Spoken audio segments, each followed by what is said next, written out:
ప్రియ సోదరి సోదరులారా, మిమ్మల్ని అందరినీ కూడా మన వారపు బైబిల్ పఠనానికి ఆహ్వానిస్తున్నాను. దేవుని యొక్క ఉచితమైన కృప ద్వారా మరి ఒకసారి దేవుని యొక్క వాక్యాన్ని ధ్యానించడానికి, ముఖ్యంగా దానియేలు గ్రంథం 10వ అధ్యాయం ఈ దినాన ధ్యానించే ధన్యత మనకు ప్రభు ఇస్తున్నారు కనుక ప్రభువుకు వందనాలు. ప్రార్థన చేసుకుని వాక్యంలో మనం కొనసాగుదాం. పరిశుద్ధ ప్రేమగల మా తండ్రి, మీకు స్తుతులు చెల్లిస్తున్నాం ప్రభువా. మీ ఉచితమైన ప్రేమను బట్టి, కృపను బట్టి మమ్మల్ని మరొక వారు నీ కృపలో భద్రపరిచి ఉన్నారు. ఆయన మాకు దానియేలు గ్రంథం 10వ అధ్యాయాన్ని ధ్యానించే ధన్యత దయచేస్తున్నారు. కార్యక్రమాన్ని వీక్షిస్తున్న ప్రతి వ్యక్తిని, వారి కుటుంబాలని ఆశీర్వదించమని, మీ కృపాసన్నిధి మాతో ఉంచి ఈ లోతైన మర్మాలు పరిశుద్ధాత్ముడా మీరే మాకు వివరించమని యేసు ప్రభువు వారి పరిశుద్ధమైన నామాన్ని బట్టి ప్రార్థిస్తున్నాను తండ్రి, ఆమేన్. ప్రియ సోదరి సోదరులారా, ఇది నాన్న మనము 10వ పాఠాన్ని, పాఠం 10వ అధ్యాయం దానియేలు గ్రంథంలో మనం నేర్చుకోబోతున్నాం. దీని యొక్క మూలవాక్యం, కంఠద వాక్యం దానియేలు గ్రంథం 10వ అధ్యాయంలో దయచేసి తెరవండి. 19వ వచనానికి వచ్చిన వారు దాన్ని కాసేపు ఉన్నాక మన యొక్క తెలుగులో చదివే అవకాశం మనకు కలుగుతుంది. అయితే ప్రియ దేవుని బిడ్డలారా, మనము ఒక విషయాన్ని మనం గుర్తిస్తున్నాం. ఆ విషయం ఏంటంటే, ఇది 10వ అధ్యాయం. ఈ యొక్క 10వ అధ్యాయంలో దానియేలు గారికి వచ్చిన ఆఖరు దర్శనం ఇది.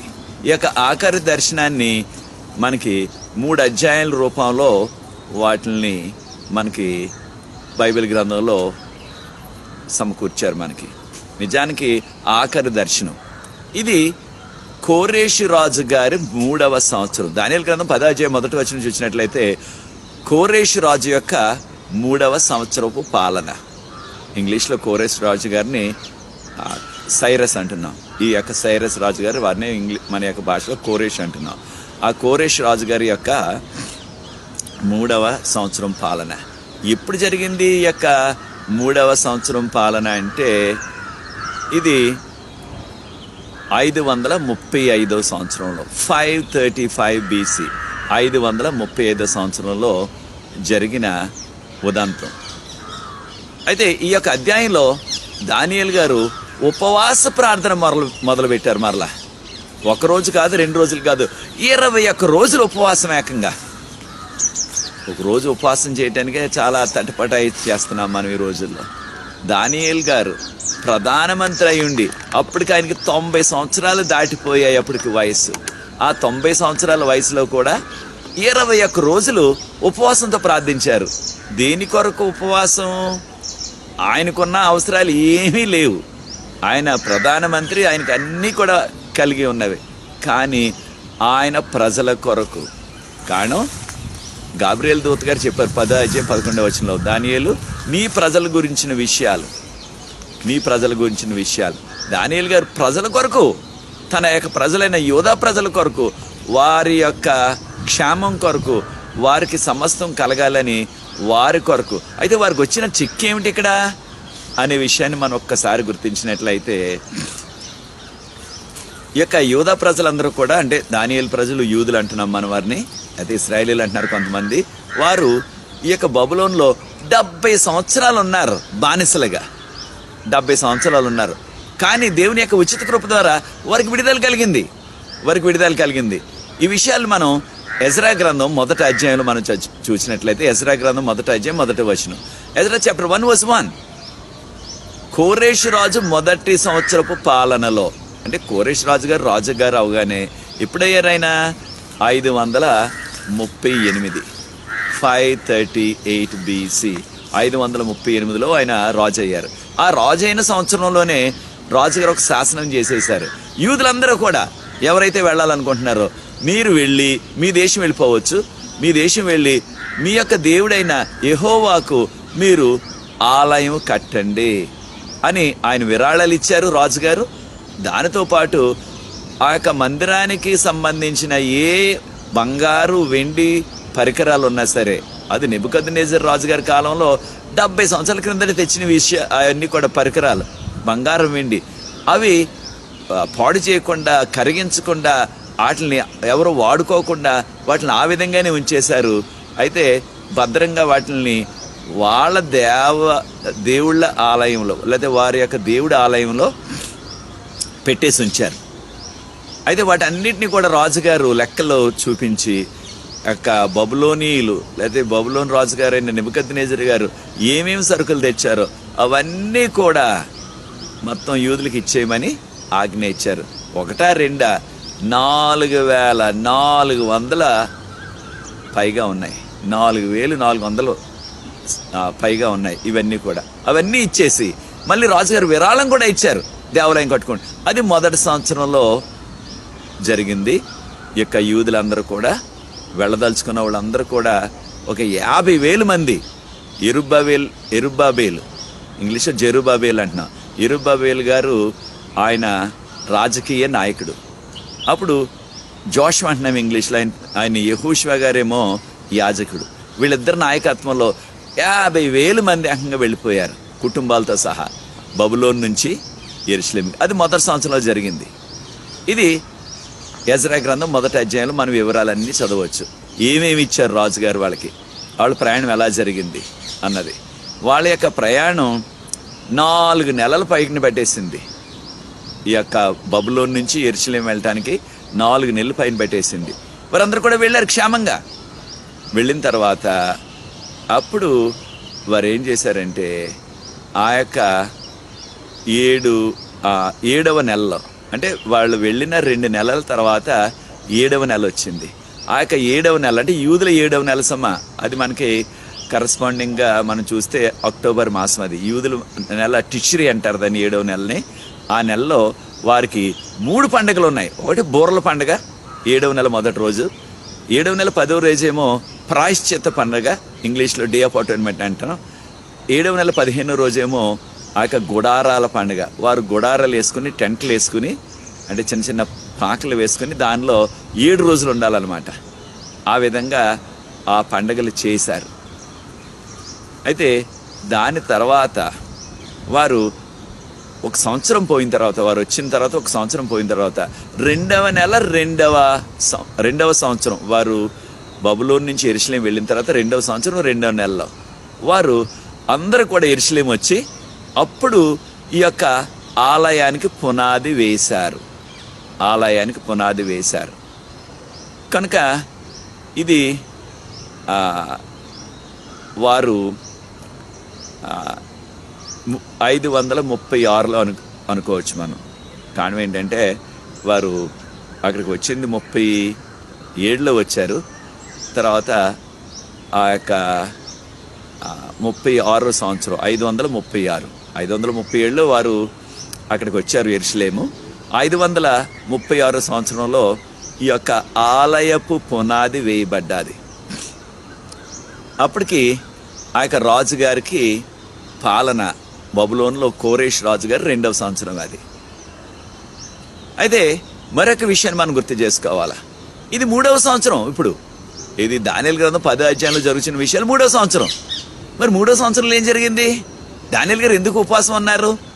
అప్పుడు దానియేలు గారు 10వ అధ్యాయం మొదటి వచనం చూసినట్లయితే, కాగా 3వ సంవత్సరం కోరేష్ రాజు 3వ సంవత్సరం పరిపాలనలో ఒక విషయం నాకు బయలుపరచబడ్డది. ఆ విషయంలో ఎంతో భారంతో దానియేలు గారు 21 రోజులు ఉపవాసం ఉండి ప్రార్థన చేశారు. ఆ విషయం యొక్క దానియేలు గారిని చాలా కలవర పెట్టేసింది. ఏ విషయం అంటే, అక్కడ యెరూషలేములో వారు పునాది వేశారు, ఆ యొక్క ఆలయాన్ని కట్టడం మొదలుపెట్టారు. కానీ ఆ చుట్టూ ఉన్న అన్యులు, వారు ఆ సమరీయులు, ఆ ఫిలిస్తీయులు, వారందరూ కూడా ఏం చేశారంటే ఈ ఆలయం కట్టడానికి వీల్లేదు, ముందు వచ్చి మేము కూడా కడతాం, మేము సహకరిస్తాం, మేము కూడా సాయం చేస్తాం, మీ దేవుణ్ణి నమ్ముకున్నామన్నారు. యూదులు అన్నారు, మీరు సాయం అక్కర్లేదు, మాకు మేమే కట్టేసుకుంటాం, మీ సాయం ఏమి అక్కర్లేదు, మీరు రావక్కర్లేదు ఇక్కడికి, మీరు అన్యులు అన్నట్టుగా కొంచెం వారిని తోలనాడారు. అయితే వారికి చక్కగా చెప్పి, మీరు మా దేవుని ఆలయం మేము కట్టుకుంటాం, అప్పుడు తర్వాత మీరు వద్దురు కానీ కావాలంటే ఆరాధించుకోవటానికి అని. కానీ యూదులకి ఆనాడు ఈనాడు కూడా అన్యులంటే వారికి రక్షణ లేదు. అన్యులు వారు మనుషులతో సమానం కాదు. వారు ఇంతవరకు అంటే యేసు ప్రభు కాలం వచ్చేటికి అన్యులు కుక్కలన్న రకంగా వారు కుక్కలతో పోల్చారు వాళ్ళని. అలాగే ఎంతో తక్కువగా పోల్చేవారు, వారికి అవకాశం ఇవ్వలేదని వారు కక్ష కట్టేసి, ఎవరు ఈ సమరీయులు తక్కిన వారందరూ కూడా రాజుగారికి ఒక ఫిర్యాదు చేసేశారు. రాజా, వీరు ఆలయం కడుతున్నారు, ఇది కట్టడానికి వీల్లేదు, ఇది కట్టినట్లయితే వీరు మళ్ళీ తిరుగుబాటు చేస్తారు, వీళ్ళు కడుతుంటే దూరం నుంచి వాళ్ళు రాళ్ళు విసిరేస్తున్నారు, లేకపోతే ఆ ఒడిసేలతో రాళ్ళతో కొట్టేస్తున్నారు, కనుక ఈ పని జరగలేదు. రాజుగారికి ఏమో వారు ఫిర్యాదు చేసేసారు, ఇంగ్లీష్లో పిటిషన్ అంటున్నాం కదా, ఇది కట్టొద్దు, కట్టనేవద్దు రాజుగారు అనేసి.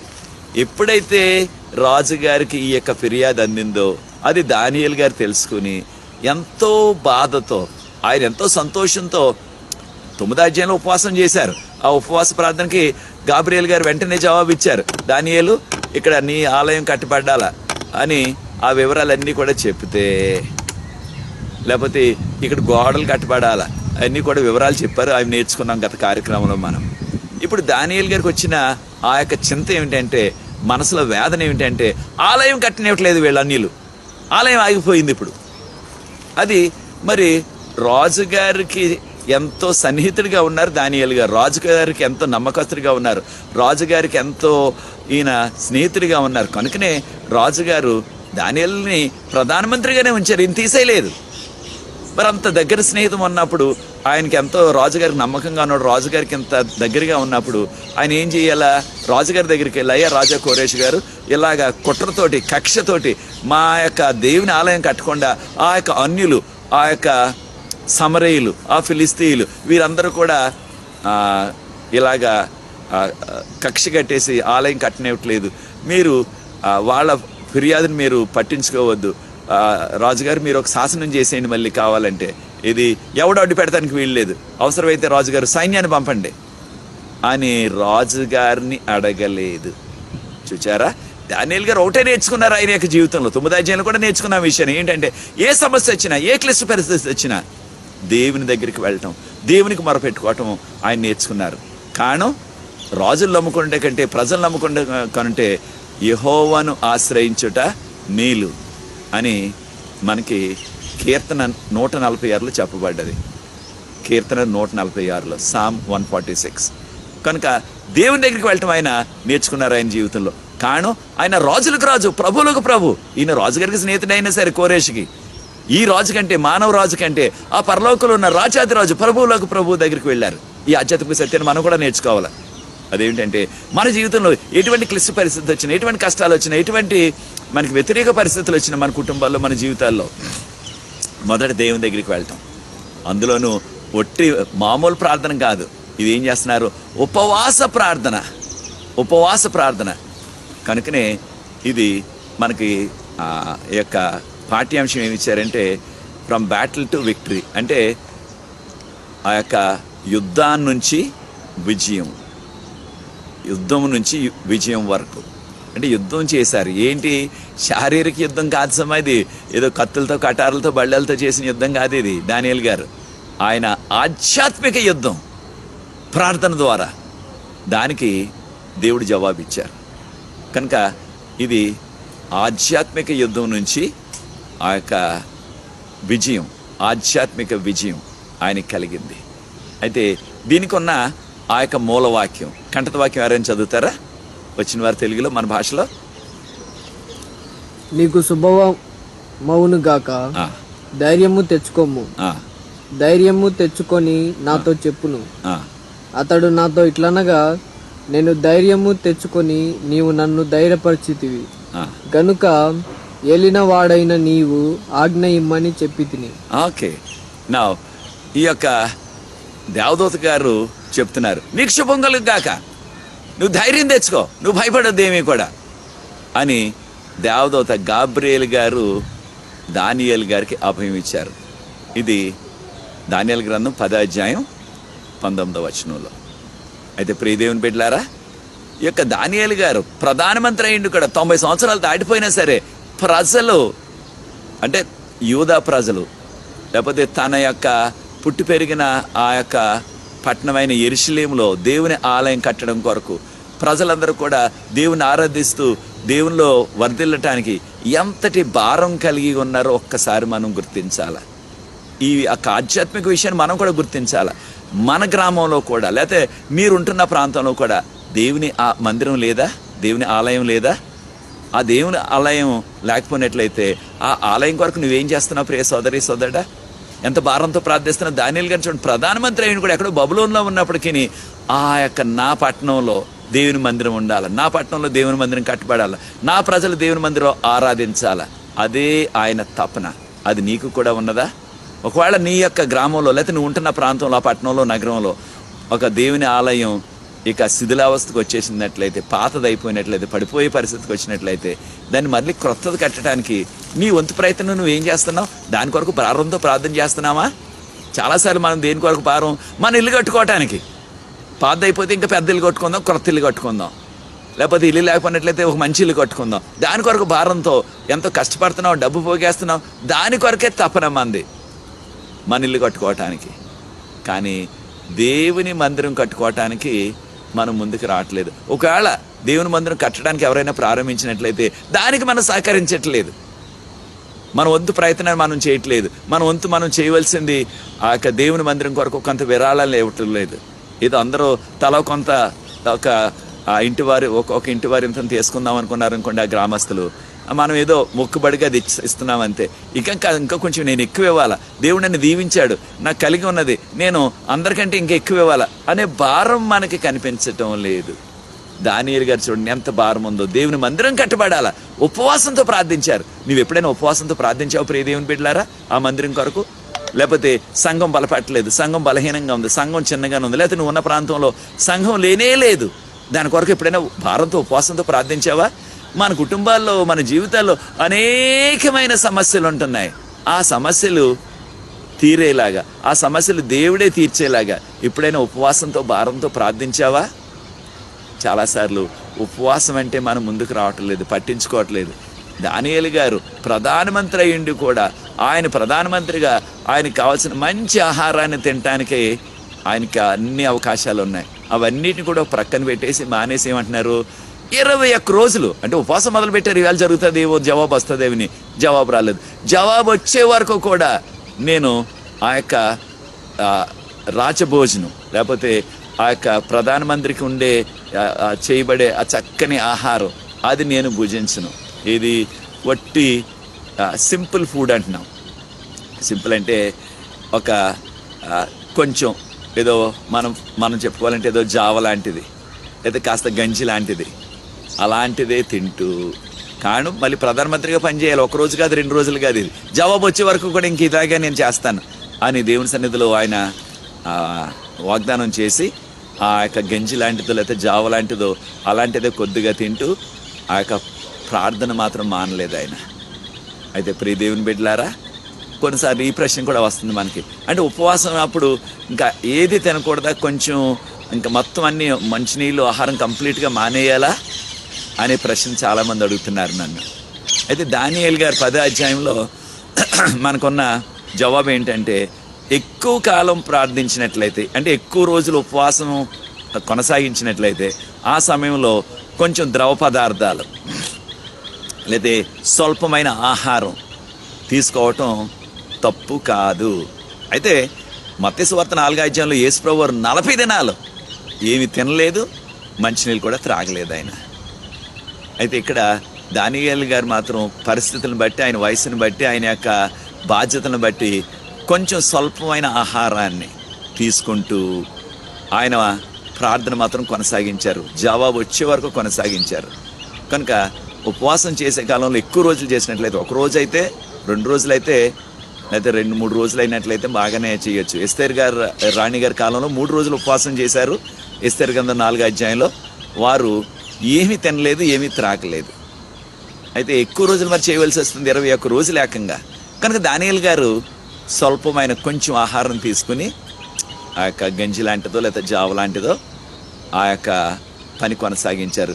ఏ విధమైన ఆహారం అన్నది వివరాలు మనకు లేవు దీనిలో. కానీ ఒకరు మాత్రం చెప్పారు, ఆయన ఈ యొక్క 21 రోజులు కూడా ఆయన యొక్క నోట్లో కంటే ఆయన ద్రాక్షారసం త్రాగలేదు. ద్రాక్షారసం 2 రకాలు.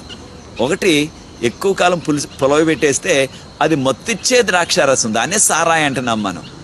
అది దానియేలు గారు ఎప్పుడు తాగలేదు.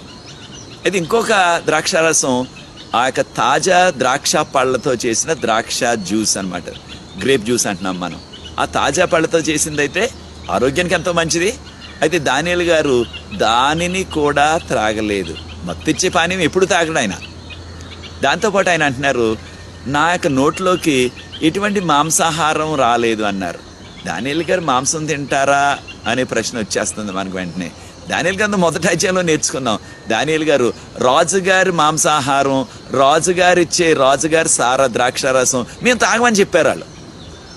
కారణం ఏంటంటే రాజుగారు తినే మాంసంలో దేవుని బిడ్డలు తినకూడని ఆ యొక్క అపవిత్రమైన మాంసాహారాలు, ఉదాహరణకు పంది మాంసం, ఉదాహరణకు కుందేలు మాంసం, ఉదాహరణకు ఒంటి మాంసం, ఇలాంటివన్నీ కూడా బబులోనీయులు తినేవారు. కనుక అవన్నిటిని కూడా తప్పించుకోవడానికి ఏం చేశారంటే మేము మాంసం తినమన్నారు ఏకంగా. అదొకటి. రెండోది ఏంటంటే మనం నేర్చుకున్న మొదటి అధ్యాయంలో ఒకసారి జ్ఞాపకం చేసుకున్నట్లయితే వారు లేవీలు అంటే యూదుల సిద్ధాంతాల ప్రకారంగా ఆ యొక్క జంతువుల్ని చంపేవారు కాదు. ప్రభు చెప్పింది ఏంటి? రక్తాన్ని ఎవరో తినకూడదు. అది లేవీకాండం 17 అధ్యాయం 11-12 వచనాల్లో రక్తాన్ని ఎవరు తినకూడదని. అంటే ఈ యొక్క రక్తాన్ని తినకూడదంటే రక్తం అంతా ఆ యొక్క గొర్రెలోంచో మేకలో నుంచో లేకపోతే తినే ఆ యొక్క కోడిలో నుంచో అంత పోవాలంటే గొంతుకును కొయ్యాల. గొంతు కోసినట్లయితే రక్తం అంతా ప్రతి చుక్క కూడా వచ్చేస్తుంది అన్నమాట, బయటికి వెళ్ళిపోతుంది అది. అలా చేయకుండా అన్యులు ఏం చేసేవారంటే వారు వేరే రకంగా ఆ జంతువులను బలిచ్చి చంపేసేవారు. కనుక వారు యూదుల ప్రకారంగా ఆ యొక్క జంతువుల్ని చంపట్లేదు కనుక తినటానికి అంటే కూర వండుకోవటానికి వారు తిన్నారు. కానీ యూదులు ఆ రోజుల్లో ఈ రోజుల్లో కూడా వారు యూదులు సిద్ధాంతాల ప్రకారంగా యూదులకున్న ఆ సిద్ధాంతాల ప్రకారంగా కోస్తేనే వారు తింటారు, లేకపోతే వారు మాంసాహారం తినరు. మన స్నేహితులైనా సరే యూదులు మన ఇంటికి వచ్చినప్పుడు శాకాహారం తింటారు కానీ మాంసాహారం తినరు. వారు కోసినట్లయితే తింటారు. దీన్నే వారి భాషలో కోషియర్ మీట్ అంటారు. కోషియర్ మీట్ అంటున్నాం మనం. అంటే యూదులు వారికి దేవుడిచ్చిన ఆ సిద్ధాంతాల ప్రకారంగా, లేవీలకి ఇచ్చిన సిద్ధాంతాల ప్రకారంగా కోసి ఒక్క బొట్టు కూడా రక్తం లేకుండా శుభ్రంగా దాన్ని రక్తం అంతా పోయేలా చేసి దాన్ని పూర్తిగా కడిగేసి రక్తం అంతా అప్పుడు వండుకుంటారు యూదులు. అయితే అలాంటిది దానియేలు గారు తినేవారు. కానీ ఈ యొక్క బబులోనులు ఇచ్చిన అంటే కోసిన మాంసం కానీ బబులోనీయులు తినే ఆ యొక్క అపవిత్రమైన జంతువులు కానీ ఆయన తినేవారు కాదు. కనుక ఇక్కడ దానియేలు గారు చెప్తున్నది ఏంటంటే 21 రోజులు అటువంటి యూదుల సిద్ధాంతాల ప్రకారం కానివ్వండి, ప్రైమ్ మినిస్టర్ కాబట్టి, ప్రధానమంత్రి కాబట్టి ఆయన కావాల్సిన రీతిగా వంటవారులు వండుతారు. ఇప్పుడు అప్పుడైతే మొదటి అధ్యాయంలో ఆయన ఇంకా అప్పుడే వచ్చారు, వారందరికీ కూడా ట్రైనింగ్ ఇస్తున్నారు కాబట్టి వారు కోరుకున్నట్టు పనులు జరగవు అక్కడ. కనుక ఇది దానియేలు గారు శాకాహారి కాదు నిజానికి, కానీ పరిస్థితులను బట్టి ఆయన శాకాహారి అవ్వాల్సి వచ్చింది. నాకు తెలిసిన కొంతమంది విద్యార్థులు మా దగ్గర చదువుకున్న తర్వాత చైనా దేశం వెళ్ళారు పని చేయటానికి. అప్పుడు వారు ఒక సంవత్సరం తర్వాత వచ్చినప్పుడు మళ్ళీ నన్ను కలవటానికి వచ్చారు. అప్పుడు వివరాలన్నీ చెప్తూ వారు అన్నారు, అయ్యా మేము శాకాహారం అయిపోయామన్నారు. మన భాష వారు కాదు, శాకాహారం అయిపోయామంటే ఏంటి, దేని గురించి శాకాహారులు అయిపోయారంటే, అయ్యా చైనాలో ఏది పడితే అది తినేస్తారు. అక్కడ ఆ రకరకాల పాములు, కప్పలు, పురుగులు, పందికొక్కులు, ఎలకలు, ఇక ఒకటని కాదు, దేనికైతే ప్రాణం ఉందో ప్రతిదాన్ని తినేస్తారు అక్కడ. కనుక మేము ఆ హోటల్కి వెళ్ళి తిన్నా లేకపోతే ఎక్కడికైనా వెళ్ళి తింటే వాళ్ళు ఏం పెడుతున్నారో మనం తినకూడని తినేస్తున్నామేమో, లేకపోతే అది మనకి హేయకరమైంది. ఆ పందికొక్కును లేకపోతే ఎలకను లేకపోతే ఆ పామును ఎలా తింటాం, మనకి పడదు అది. లేకపోతే ఆ వింటేనే లేకపోతే ఆ జ్ఞాపం వస్తేనే వాంతి వచ్చేస్తుంది మనకి. కనుక ఇవన్నిటిని కూడా తప్పించుకోవాలంటే శాకాహారం అయిపోతే మంచిదని మేము శాకాహారం అయిపోయామండి, శాకాహారమే తింటున్నాం అన్నారు. దాదాపు దానియేలు గారిది కూడా అదే పరిస్థితి బబులోన్లో. ఆయన శాకాహారి ఎందుకు అయ్యారంటే ఇలాంటి రకరకాల అపవిత్రమైన మాంసాలు తింటున్నారు కాబట్టి బబులోనీయులు అదంతా తప్పించుకోవాలంటే శాకాహారి అయిపోతే మంచిది అనుకున్నారు. కానీ ఆయన ప్రధానమంత్రి అయిన తర్వాత ఆయనకు ఆ సమస్యలు లేవు. కారణం ఏంటి? ఆయన చక్కగా వండి పెట్టే వంటవారు ఉంటారు కాబట్టి ఆయనకి ఏది కావాలంటే అది, ఎలా కావాలంటే అలాగా ఆ యొక్క యూదుల్ని పెట్టి వండించుకోవచ్చు ఆయన. కనుక దానియేలు గారు అంటున్నారు, ఈ 21 రోజులు ద్రాక్షారసం అంటే తాజా పళ్ళ రసం ఆయన త్రాగలేదు, మాంసాహారం కూడా తినలేదు. అంటే సింపుల్గా కొంచెం ఆ యొక్క శాకాహారాన్ని కొద్దిగా తింటూ ప్రార్థన మాత్రం 21 రోజులు కొనసాగించారు. ఈ విషయాన్ని మనం నేర్చుకోవాలా. కనుక దేని కొరకైనా ఇప్పుడు ప్రార్థన చేస్తుంట, ప్రభువా ఆ ఆలయాన్ని ఆపేశారు కట్టడం అన్యులు, ఆ యొక్క ఆలయం కొనసాగాల, ఆలయం కట్టడం కొనసాగాల, ఆలయం త్వరలో కట్టబడాల, మీరే సహాయం చేయండి అని దేవుని సన్నిధిలో విజ్ఞాపన చేశారని. దాని కొరకు ఆయన ఉపవాసంతో ఎంతో ఆధ్యాత్మికంగా పోరాడారు. ఈ యొక్క దర్శనం వచ్చినప్పుడు దానియేలు గారికి ఆయన దర్శనంలో ఎక్కడున్నట్టుగా చూశారంటే హెడేకేల్ నది ఒడ్డున ఉన్నట్లుగా. హెడేకేల్ అంటే దానికి మరో పేరు టైగ్రీస్ నది. టైగ్రీస్ నది ఒడ్డున ఉన్నట్టుగా చూచారు ఆయన దర్శనంలో. అప్పుడు పెద్ద సుడిగాలిలాగా వచ్చేసింది. ఆయనతో ఉంటారు కదా, మరి ఆయన ప్రధానమంత్రి కాబట్టి ఆయన యొక్క రక్షక భటులు వారందరూ కూడా ఉంటారు.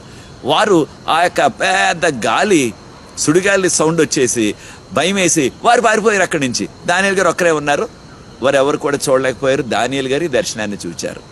మరి హెడేకేల్ నది లేకపోతే ఆ యొక్క టైగ్రీస్ నది ఒడ్డున ఉన్నట్టుగా కనిపించింది. అదేంటి దానికి సందర్భం? దానియేలు గారు ఉంటున్నది బబులోన్లో, బబులోనేమో ఆ యొక్క యూఫ్రటీస్ నది ఒడ్డున ఉంది. అప్పుడు రాజేమో కోరేష్ గారు, పారసీకులు, పారసీకుల యొక్క ఆ యొక్క రాజధాని ఏమో ఊలాయి నది ఒడ్డున ఉంది. 8వ అధ్యాయంలో నేర్చుకున్నాం. అంటే అది పారసీకుల ఆధీనంలో ఉంది, మాది పారసీకుల ఆధీనంలో. మరి ఇప్పుడు మరలా వేరే నది వచ్చేసింది ఏంటి ఆయనకి దర్శనంలో? దర్శనంలో లేని సమాధి శారీరకంగా వెళ్ళలేదు ఆయన. దర్శనంలో లేనేమో హెడేకేల్ నదిని అంటే టైగ్రీస్ నదిని చూపించారు. అంటే దానికి సాదృశ్యం ఏమిటంటే ఇది పారసీకుల రాజుల ద్వారా లేకపోతే ఆ యొక్క మాదీల ద్వారా పారసీకుల ద్వారా వచ్చిన సమస్య కాదు ఇది. ఇది అన్యుల ద్వారా వేరే వారి ద్వారా వచ్చే సమస్య ఇది అని ఒక సాదృశ్యంగా సందేశం దేవుడు చెప్పడానికి ఆయన్ని దర్శనంలో ఈ యొక్క నది ఒడ్డున, ఈ నది టైగ్రీస్ నది ఒడ్డున ఉన్నట్లుగా చూపించారు. ఇది పారసీకుల వలన కాదు, లేకపోతే మాదీల వలన కాదు వచ్చే సమస్య, అన్యుల వలన వేరే వారి వలన వస్తుంది సమస్య. ఎవరి వలన వచ్చింది? ఆ సమరయులు వల్ల వచ్చింది. ఆ యొక్క చుట్టుపక్కల ఉన్న ఆ యొక్క ఫిలిస్తీయులు, ఆ యొక్క సమరయులు, వారి వలన వచ్చిన సమస్య ఇది. కనుక ఇది దర్శనంలో చూపించారు. అప్పుడు దర్శనంలో అనేది చూసింది ఏమిటంటే దానియేలు గ్రంథం 10వ అధ్యాయం 4వ వచనం నుంచి, దానియేలు గ్రంథం 10వ అధ్యాయం 4వ వచనం నుంచి మనం చూసినట్లయితే ఈ యొక్క అధ్యాయంలో దానియేలు గారు చూసింది ఏమిటంటే ఒక దివ్య దర్శనాన్ని చూచారు. దేవుని యొక్క మహిమ స్వరూపాన్ని. ఆయన యొక్క ముఖం ఆ యొక్క సూర్యుడిలా ప్రకాశిస్తుంది. ఆయన అంత శరీరం అంతా కూడా ఎర్రగా దగదగలాడిపోతుంది, మెరిసిపోతుంది. ఆయన పాదాలు, ఆయన యొక్క చేతులు కూడా ఆ యొక్క పాలిష్ కొట్టిన ఆ యొక్క ఇత్తడిలాగా మెరిసిపోతున్నాయి ఏకంగా. ఆయన స్వరమేమో గంభీరమైన స్వరం, అనేక జలాల్లాగా గంభీరంగా పెద్ద స్వరం వినబడుతుంది. తర్వాత ఆయన ఆ యొక్క లెనిన్ వస్త్రాలు వేసుకున్నారు. అంటే ఆ యొక్క యాజక వస్త్రాలు అనమాట. నార వస్త్రాలు అంటున్నాం మన భాషలో. నిజానికి నార వస్త్రాలు అంటే నారతో చేసిన లాంటివి, కానీ లెనిన్ అన్నది ఆ రోజులు అన్నిటికంటే ఖరీదైన ఎంతో సుందరమైన వస్త్రాలు అనమాట. అవి యాజకులకి ప్రభువు ఇచ్చారు, యాజకులు వేసుకోమని. అంటే దేవుడు ఒక యాజకుడిలాగా ప్రత్యక్షమయ్యారు. ఆయన మహిమ స్వరూపం అది. ఇదే స్వరూపాన్ని ఆ యొక్క ప్రకటన గ్రంథం 1వ అధ్యాయంలో యేసు ప్రభువు గారి గురించి ప్రకటన గ్రంథం 1వ అధ్యాయం 12 నుంచి 18 వరకు ఉన్న వాక్య భాగంలో ఈ యొక్క దానియేలు గారికి ఎటువంటి మహిమ స్వరూపం, దేవుని మహిమ స్వరూపం చూశారో అటువంటి స్వరూపాన్ని ప్రకటన గ్రంథం రాసిన యోహాను గారు కూడా యేసు ప్రభు గురించి కనిపించింది. కనుక దానియేలు గ్రంథం 10వ అధ్యాయం 4 నుంచి ఆ యొక్క 8 వరకు ఉన్న వాక్య భాగం, అలాగే ప్రకటన గ్రంథం 1వ అధ్యాయం 12 నుంచి ఆ యొక్క 18 వరకు ఉన్న వాక్య భాగం మీరు ఒకసారి పోలిస్తే ఈ ఇద్దరు పోలికలు ఒకలాగే ఉన్నాయి. కనుక ఇద్దరు కూడా కుమారుడు అనగా యేసు ప్రభు అంటున్నాం మనం. కానీ ఆయన శారీరకమైన ఆ యొక్క స్వరూపం కాదు, ఇది మహిమ స్వరూపం, పరలోకంలో ఉన్న మహిమ స్వరూపం దానియేలు గారు కనిపించింది. ఎప్పుడైతే దానియేలు గారు దాన్ని చూచారో ఈ యొక్క మహిమను చూడలేక ఇది దర్శనంలోనే ఆయన మూర్ఛిల్లిపోయాడు, ఏకంగా మూర్ఛిల్లి పడిపోయాడు ఏకంగా. దీన్ని మనం ఇంగ్లీష్లో ఫెయింట్ అయిపోయాడు అంటున్నాం. ఫెయింట్ అయిపోతుంది, మూర్ఛిల్లి పడిపోయాడు అనమాట. అయితే అప్పుడు ఎప్పుడైతే ఈయన మూర్ఛిల్లి పడిపోయారో ఆ యొక్క గాబ్రియేలు దేవదూత గారు వచ్చి ఆయన ముట్టుకుని దానియేలు గారిని లేపారు. అయితే దానియేలు గ్రంథం 10వ అధ్యాయం 11వ వచనం చూసినట్లయితే దేవదూత అంటున్నారు గాబ్రియేలు గారు, దానియేలు నీవు బహుప్రియుడు దానియేలు, బహుప్రియుడు. ఇది రెండోసారి చెప్పబడ్డది బహుప్రియుడు అనే మాట. 9వ అధ్యాయం 23వ వచనంలో దానియేలు నువ్వు బహుప్రియుడు అంటే దేవుడు నిన్ను ఎంతో ప్రేమించారు. ఎవరికి కూడా ఇటువంటి సంబోధన ఇవ్వబడలేదు. ఎవరిని కూడా ఈ విధంగా దేవుడు చెప్పలేదు. ఎవరి గురించి కూడా అంటే దేవదూతలు ఏమని నువ్వు బహుప్రియుడు అని. దేవునికి ఎంతో ప్రియమైన వాడు దానియేలు గారు. దేనివలన?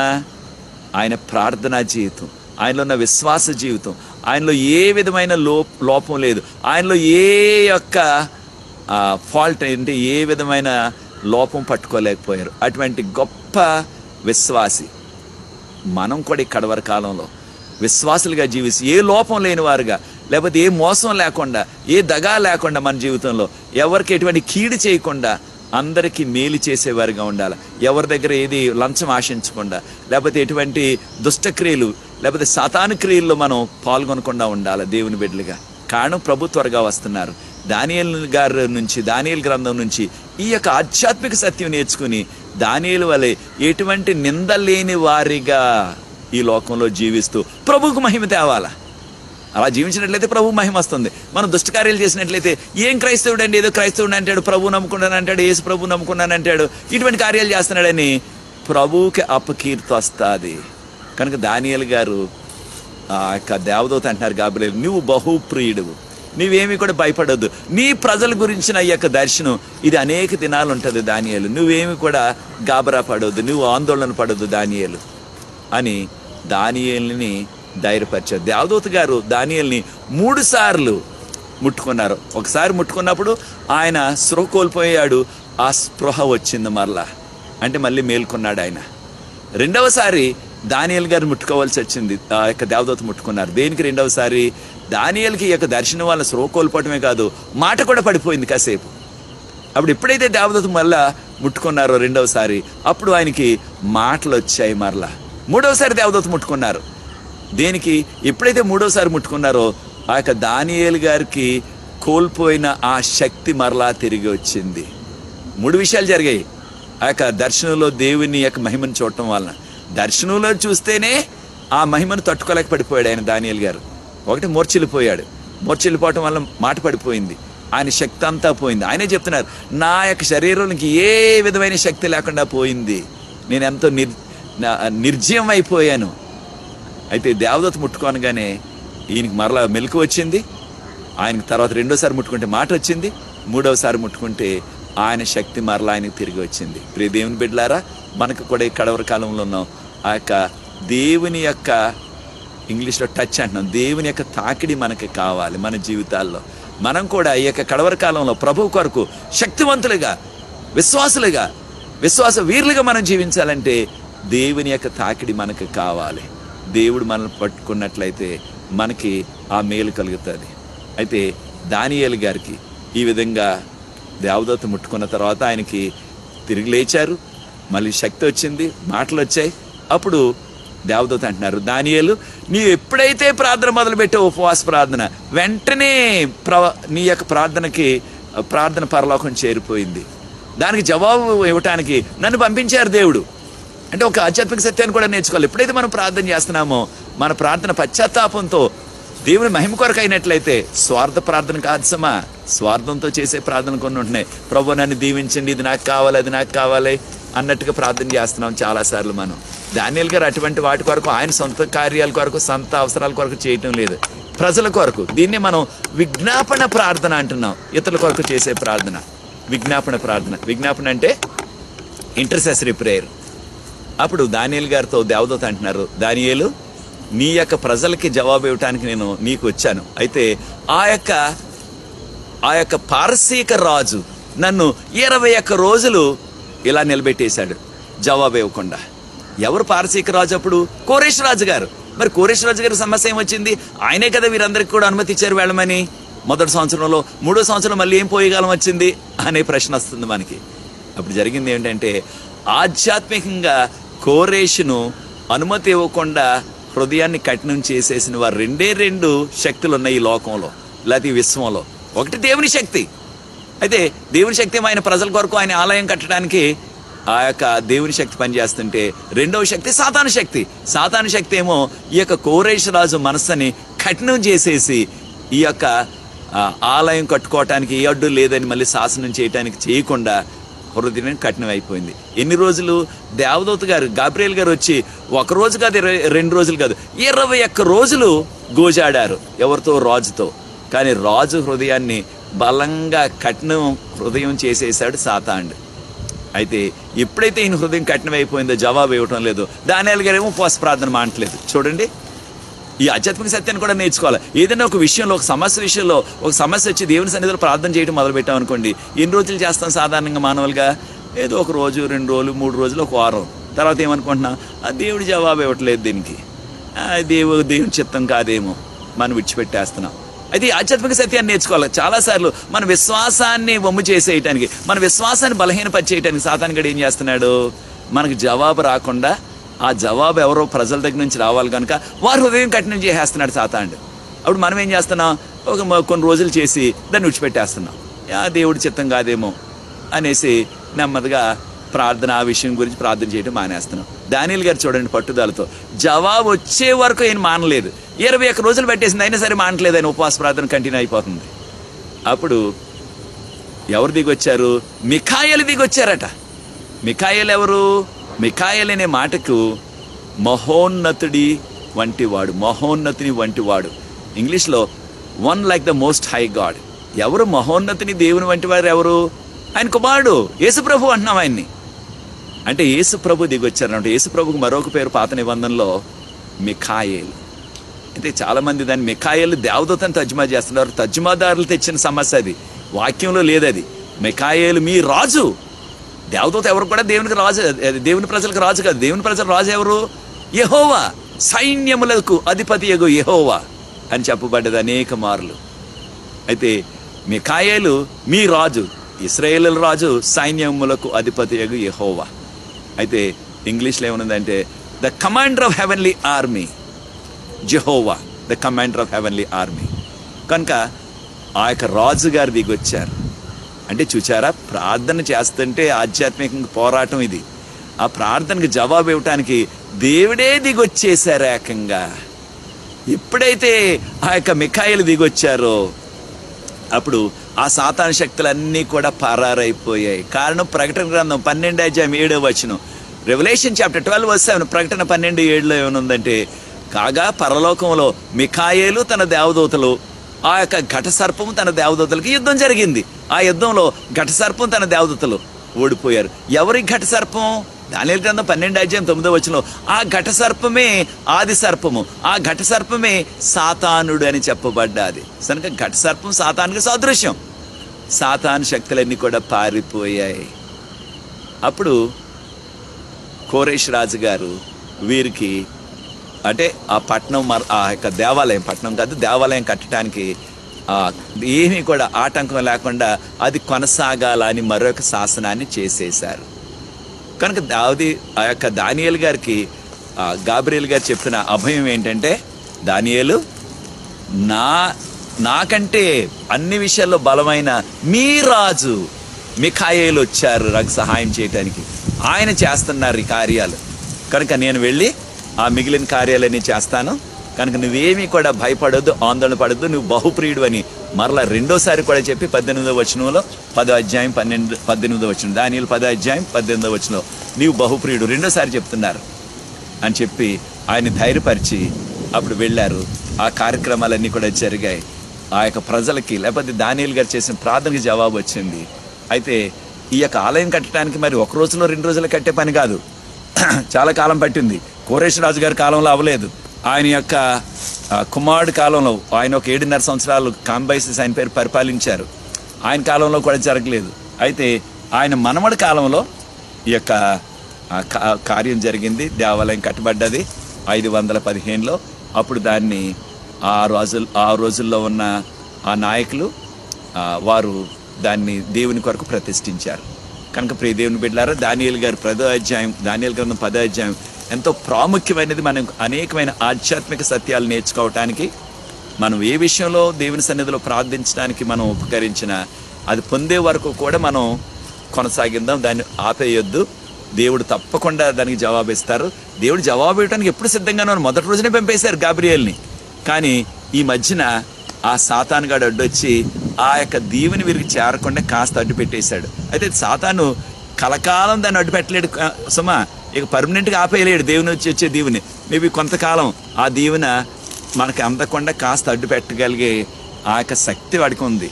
అయితే అటువంటి అడ్డు పెడుతున్న సమయంలో అది మనం పొందకుండా విశ్వాసం విడిచిపెట్టేసి ప్రార్థన ఆపేసినట్లయితే మనం పొందకుండా పోతాం దాన్ని. అదే విధంగా దానియేలులాగా పొందే వరకు ఆ దేవుని మనకు వచ్చే వరకు కూడా కొనసాగించినట్లయితే ప్రార్థన తప్పకుండా అది దేవుని మహిమ కొరకు అయితే వస్తుంది. అంతేగాని మన స్వార్థం కొరకు ఇది నాకు కావాలి ప్రభు అని మీరు 100 రోజులు మనం ఉపవాసం చేసినా రాదు. స్వార్థం కొరకు అయితే, దేవుని మహిమ కొరకు అయితే తప్పకుండా జవాబు వస్తుంది. సాతాను పెట్టి ఎన్ని దినాలు అడ్డు పెట్టినప్పటికీ ఆ అడ్డులన్నీ తొలగించేసి అవసరమైతే ఆయనే దిగొచ్చి పరలోకాన్ని నుంచి, ఎప్పుడైతే దేవుడు దిగి వస్తారో, మికాయేలు ముందు ఓడిపోయాడు కదా సాతాను ఆదిలో, అలాగే ఎప్పుడైతే దేవుడు దిగి వస్తున్నారో అనగా యేసుప్రభు దిగి వస్తున్నారో దేవుని కుమారుడు, ఇక ఆయన చూచిన వెంటనే ఆ యొక్క ఓటమి వాడికి తెలుసు. చవి చూసిన వాడికి కనుక వాడు పారిపోతున్నాడు అక్కడి నుంచి. కనుక మనకి జయమిస్తారు. మన జీవితాల్లో ఎటువంటి ఆటంకాలు ఉన్నా, ఎటువంటి చిక్కులున్నా దేవుడు తొలగించగల సమర్థుడు యేసుప్రభు వారు. ఆయన మీద ఆధారపడదాం, ఆయన్నే ప్రార్థిద్దాం. ఇక దానియేలు గారికి వచ్చిన ఆఖరు దర్శనం ఇది. అయితే వచ్చే పాఠంలో, ఆ పై వచ్చే పాఠంలో కూడా, అంటే నెలాఖరు వరకు కూడా 11, 12 అధ్యాయాల్లో కూడా మరికొన్ని విషయాలు, ఈ యొక్క ఆఖరు దర్శనంలో చూసిన విషయాలు దానియేలు గారు వివరించారు. ఆ వివరాలు కూడా వచ్చే కార్యక్రమంలో నేర్చుకుందాం. కనుక ఇక్కడ జరిగింది ఏంటంటే ఆధ్యాత్మిక యుద్ధం ఇది దానియేలు గారు చేసిన ఉపవాసంతో ఆధ్యాత్మిక యుద్ధం. దీన్నే ఇంగ్లీష్లో గ్రేట్ కాంట్రవర్సీ అంటున్నారు. మహాపోరాటం, ఆధ్యాత్మిక పోరాటం. దీనిలో దేవుడు జయమిచ్చారు ఆయనకి. మనకు కూడా మన జీవితంలో అనేక విషయాల్లో ఆధ్యాత్మికంగా పోరాడుతున్నాం, దానిలో మనకు జయం ఇస్తారు. అటువంటి కృప ఎవరైతే కావాలని కోరుకుంటున్నారో, నాకు కూడా జయం కావాలి ఈ యొక్క సాతాను మీద, పాపం మీద, శాపం మీద, శోధన మీద, లేకపోతే మనకున్న ఆ యొక్క దురలవాట్ల మీద జయం కావాలని కోరుకున్నట్లయితే దానియేలు గారి వల్ల ప్రార్థనతో, ఉపవాసంతో ప్రభువులో కనిపెట్టు, తప్పకుండా నీకు జయమిస్తారు. దాని ద్వారా దేవుని నామానికి మహిమ వస్తుంది, నీకు ఎంతో మేలు కలుగుతుంది. అది నీ నిర్ణయమైనట్లయితే ప్రియ సోదరి సోదరుడా, నాతో ఏకీభవించండి. మీ కొరకు ప్రార్థిస్తాను. ప్రార్థన. పరిశుద్ధ ప్రేమ గల మా తండ్రి, మీకు స్తుతులు చెల్లిస్తున్నాం ప్రభా. దానియేలు గ్రంథంలో ఉన్న 10వ అధ్యాయంలో ఉన్న అనేకమైన అమూల్యమైన విషయాలు మేము నేర్చుకోవటానికి, ఈ లోతైన అనుభవాలు నేర్చుకోవటానికి పరిశుద్ధాత్ముడు మీరు చూపిన కృపను బట్టి వందనాలు చెల్లిస్తున్నాం. దీన్ని వీక్షిస్తున్న ప్రతి వ్యక్తిని, వారి కుటుంబాన్ని ఆశీర్వదించి, అనేక మంది వారి సంఘాలతో, వారి స్నేహితులతో, నాయన వారి తోటి పరివారితో, నాయన వారి చుట్టుపక్కల వారితో పంచుకుంటున్నారు. కొంతమంది ప్రభా ఆన్లైన్లో షేర్ చేస్తున్నారు. ప్రతి వారిని ప్రత్యేకంగా ఆశీర్వదించి ఈ కడవరి కాలంలో దానియేలు వలె మీకు బహుప్రియమైన వారిగా మేము విశ్వాసంతో, ప్రార్థనలో, ఉపవాసంలో కనిపెట్టుచు మీకు యోగ్యమైన కుమారులుగా, కుమార్తెలుగా జీవించే ధన్యత దయచేసి త్వరలో మీరు వస్తున్నారు. మీ రాజ్యంలో మేము చేరి మీ యొక్క మహిమ స్వరూపాన్ని మా కళ్ళారా చూస్తూ మీకు స్తుతులు చెల్లించే కృప దయచేయమని, దీవించమని యేసుప్రభు వారి పరిశుద్ధమైన నామమును బట్టి ప్రార్థిస్తున్నాను తండ్రి. ఆమేన్, ఆమేన్, ఆమేన్. ప్రియ సోదరి సోదరులారా, ప్రభు మిమ్మల్ని ప్రత్యేకంగా దీవించగాక. మా కొరకు, ఈ పరిచర్య కొరకు ప్రార్థించండి. మీ కొరకు ప్రత్యేకంగా ప్రార్థిస్తున్నాం మేము. దేవుడు మిమ్మల్ని దీవించగాక. మరి వచ్చే వారు మరలా కలుసుకుందాం 11వ అధ్యాయంలో. దేవుడు అంతవరకు ఆయన కృప, ఆయన శాంతి, సమాధానం, ఆయన దీవెన మనందరికీ అనుగ్రహించుగాక. God bless you. ప్రభువు పరిచర్యలో మీ యొక్క సహోదరుడు doctor Sarath Babu. Thank you.